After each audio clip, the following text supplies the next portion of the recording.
Sir ने जैसे बताया, मेरा नाम मोहम्मद कुमावत है। वर्तमान में जो MPPSC के थ्रू 2022 में जो सहायक कुल सचिव की एग्ज़ाम निकली थी, उसमें मैंने मध्य प्रदेश में मेरा पहला स्थान रहा है। मैंने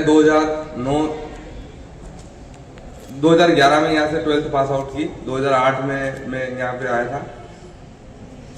12th में मेरी जो 2011 में पास आउट की तो मेरी सेकेंड रैंक थी। फर्स्ट रैंक मेरे साथ में जो थे लड़की सुरभि मेहता, उनकी थी। सेकेंड मेरी थी। पढ़ने बहुत अच्छे थे, पर कभी ये सोचा नहीं था कि वापस यहाँ 2011 के बाद यहाँ आने का मौका मिलेगा कि और इस ऐसे अवसर पे मिलेगा।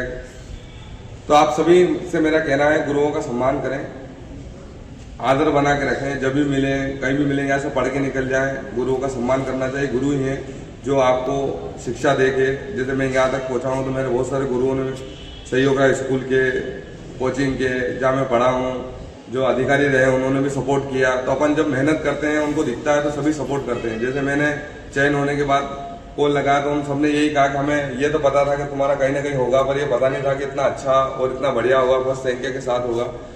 तो आप सभी मेहनत करें, बहुत अच्छे से पढ़ें, अपने बैकग्राउंड को ना देखें। मेरा बैकग्राउंड जो है वो मेरी माता जी, मैं आपको बताना चाहूँगा। आपको कभी ऐसा लगता हो कि गरीब व्यक्ति या नीचे से आने वाला व्यक्ति कुछ कर नहीं पाएगा या आप नहीं कर सकते हैं, ऐसा सोचते हैं, तो ऐसे भाव नहीं है।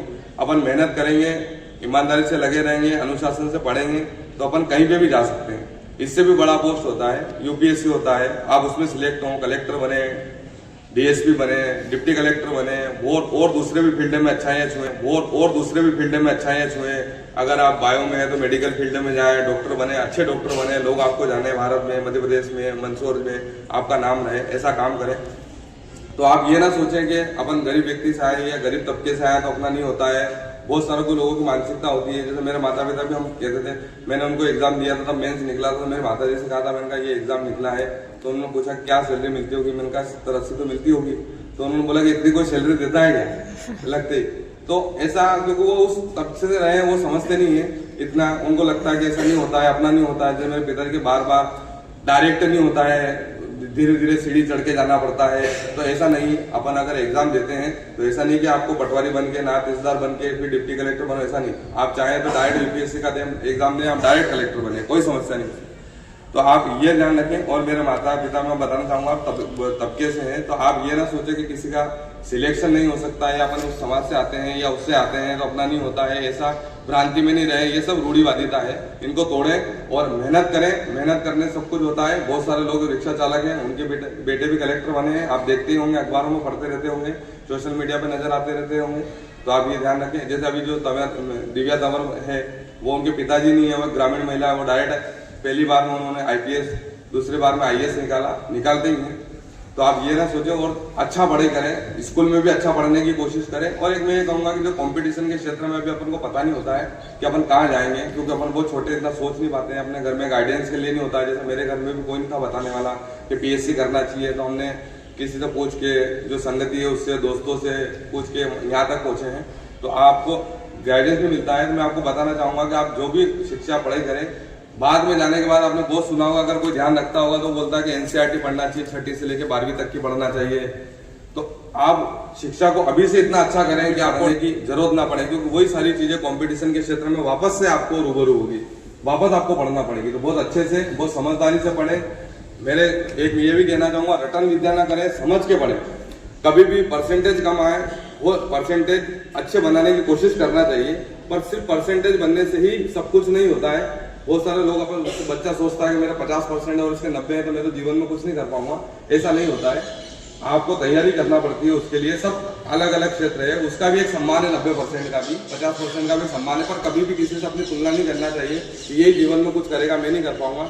जैसे ये जो सहायक कुल सचिव की एग्जाम है, इसमें OBC मेल के लिए 2 पद थे, पर एक 13% में चला गया। वो आपको नहीं समझ में आएगा, मतलब PSC ने उसको भी 13 और 87 में डिवाइड कर रखा है। तो मैंने एक पद था उसमें मेल के लिए OBC, तो मैं भी तैयारी कर रहा था। तो मैंने भी सोचा एक ही पद है, अगर मैं सोचता कि नहीं होगा, क्यों फॉर्म भरे, होगा ही नहीं, एक पद में कोई होता है क्या पूरे मध्य प्रदेश में। तो भगवान ने, मैं तो डर रहा था कि सिलेक्शन हो जाए, पर भगवान ने पहली रैंक दी और मेरा जनरल से हुआ। मैंने वो पद भी नहीं लिया OBC में, तो आप ऐसा ना सोचे, कभी ये ना सोचे कि इतना कम है या ये तुलना करोगे आप तो कभी आगे नहीं बढ़ पाओगे। सबका अपना अपना कैलिबर होता है। सबका अपना अपना टैलेंट होता है। आप ऐसा नहीं कि प्रशासनिक सेवा में ही जाए, आपको जो भी फील्ड अच्छी लगे आप उसमें जाए, बहुत अच्छा करें। और सभी गुरुओं ने सम्मान के लिए मुझे बुलाया, मैं सभी धन्यवाद देता हूँ। धन्यवाद।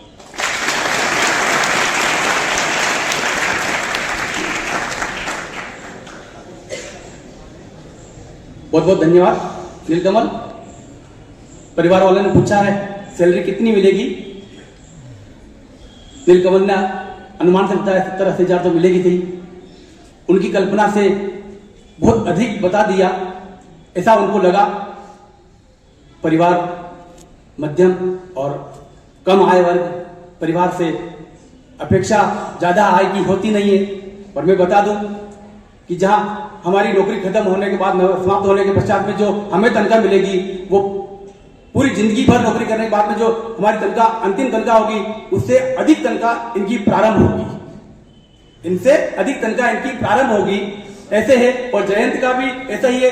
जो जोशी जी की और हमारी तनख्वाह नहीं, हाँ बिल्कुल, जोशी जी और हमारी तनख्वाह नहीं है, उससे भी कई ज्यादा तनख्वाह जयंत की है। और कुछ बात और याद आई नीलकमल को, तो बिल्कुल स्वागत है, खुल करके बताएं क्या है। जैसे कि मैं ये कहना चाहता हूँ, आप सैलरी वैलरी ये सब सेकेंडरी मैटर है। मैंने आपको एक वाक्य बताया, पर आप हमेशा ये ध्यान रखें कि उससे बड़ा अपनी ईमानदारी होती है। जैसे मैं पटवारी रहा हूँ, मैं बहुत ईमानदारी से काम करें, जीवन में किसी भी पद को छोलें, ईमानदारी बनाए रखें, नैतिकता बनाए रखें। और एक जैसे मैं अभी मेरा चयन हुआ तो मेरी माता जी को सम्मान के लिए झाला सर ने और प्रिंसिपल सर ने बुलाया, तो बहुत अच्छा लगा कि मेरी माता का सम्मान किया। तो आप भी ऐसे पदों पे जाएं, आपके माता पिता को लोग बुलाएं, सम्मान करें उनका, तो उनको बहुत अच्छा लगेगा कि मेरे बेटे ने कुछ किया है, उनकी मेहनत सफल होगी। या आपके किसी के पिताजी किसान होंगे, किसी के कुछ जॉब में होंगे, तो उनको ऐसा गर्व लगना चाहिए कि मेरा बेटा या मेरा बेटी ने ऐसा काम किया कि मुझे गौरवान्वित हो रहा, लोग सम्मान कर रहे हैं।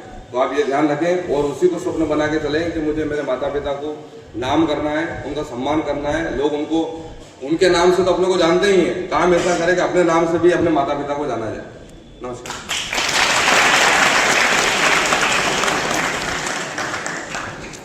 अब मैं बुलाना चाहूंगा जयंत को, अपनी कामयाबी की मेहनत कैसे की है आए और शेयर करें। जयंत जोशी।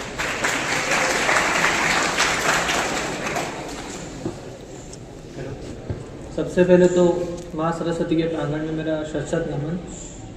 कभी कल्पना भी नहीं की थी कि आप जहाँ बैठे हैं, अब तो यहाँ 3 शेड में आज पहली बार मैं देख रहा हूँ। 2017 के बाद, नहीं तो पहले हमारी जो सभा होती थी वो पेड़ में होती थी, तो ठंड लगती तो आसपास सब श्रिंक होने लग जाते बिल्कुल। तो बड़ा अच्छा लग रहा है कि जिस तरीके से हम अपडेट हो रहे हैं, हमारा विद्यालय भी अपडेट होता जा रहा है। और अभी तो सर जैसे केवल सर ही हैं यहाँ पे जिनने मुझे डांटा और साथ के साथ मुझे बताया। अगर और भी बहुत सारे टीचर जो अब यहाँ पे सब नया स्टाफ है और होते तो वो भी जरूर बताते कि किन किन ने मुझे कहा कितना डाटा है। तो बड़ा अच्छा लगता है कि जब उसी विद्यालय में आप आते हैं जहाँ पे आपने शिक्षा प्राप्त करी है। तो मैं स्कूल ऑफ एक्सीलेंस का दिल से आभार व्यक्त करना चाहता हूँ कि आज मैं यहाँ पे आके खड़ा हूँ जहाँ सब्जेक्ट करी, और साथ के साथ मैं उन शिक्षकों के सामने बड़ा गर्व के साथ खड़ा हूँ। और उन्हें भी गर्व की अनुभूति होती है कि हाँ ये मेरा छात्र है, यहाँ मैंने इसे पढ़ा है। और साथ के साथ परिवार की भी एक खुशी की बात होती है कि जिस विद्यालय में मेरे पिताजी हैं, उसी विद्यालय में आज मैं यहाँ पे खड़ा होकर आपको उद्बोधन दे रहा हूँ, तो ये मेरे लिए एक और गर्व की बात होती है।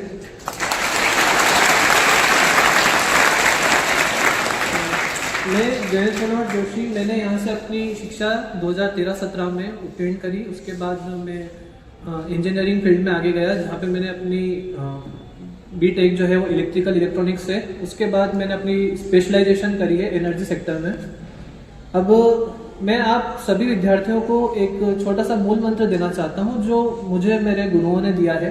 आप सभी विद्यार्थी किसी न किसी फील्ड में अलग अलग अपना स्कोप बनाना चाहते हैं, टारगेट अचीव करना चाहते हैं। तो मैं आपको एक छोटा सा मूल मंत्र देना चाहता हूँ जिसको मैंने शॉर्ट फॉर्म में बना रखा है, जिसको मैं 3E बोलता हूँ। 3E मतलब एक्सप्लेन, एक्सप्लोर और एग्जामिनेशन। एक्सप्लेन यानी आप जिस चीज को पढ़ रहे हैं, अगर आपसे कोई व्यक्ति आज 1 महीने बाद, 1 साल बाद भी अगर उससे पूछता है तो आप उसको सही तरीके से बता सकें, इस तरीके से आपको पढ़े करना है।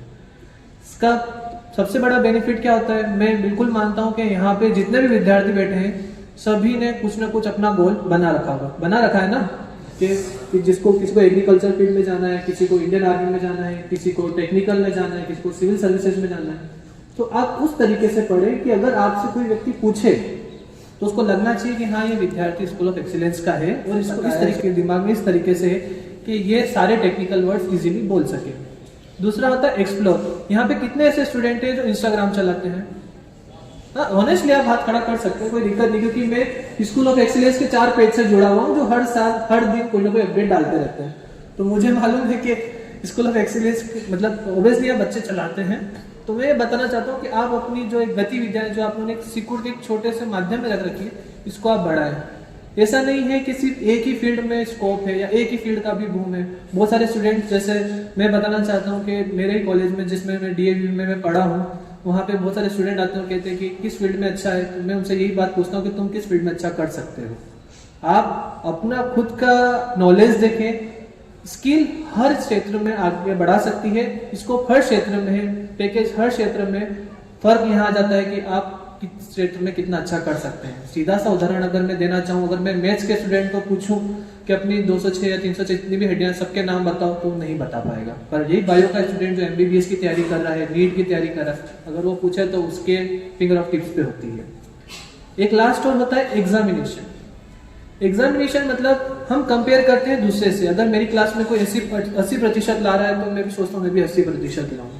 अच्छी बात है, पर क्या आप उसके बराबर कैलिबर करते हैं? अगर वो 4 घंटे पढ़ता तो आप क्या 4 घंटे पढ़ते हैं? अगर आप अपना खुद का एग्जामिनेशन करेंगे बजाय दूसरों के, मानता हूँ कि आप अपने टारगेट को अच्छे से अचीव कर सकेंगे।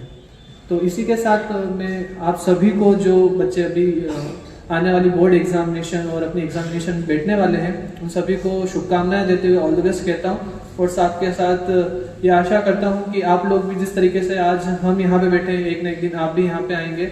और बहुत बहुत thank you very much. School of excellence का मैं दिल से आभार करता हूँ कि उन्होंने हमें बुलाया, शिक्षकों को और सभी विद्यार्थियों को बहुत बहुत थैंक यू वेरी मच।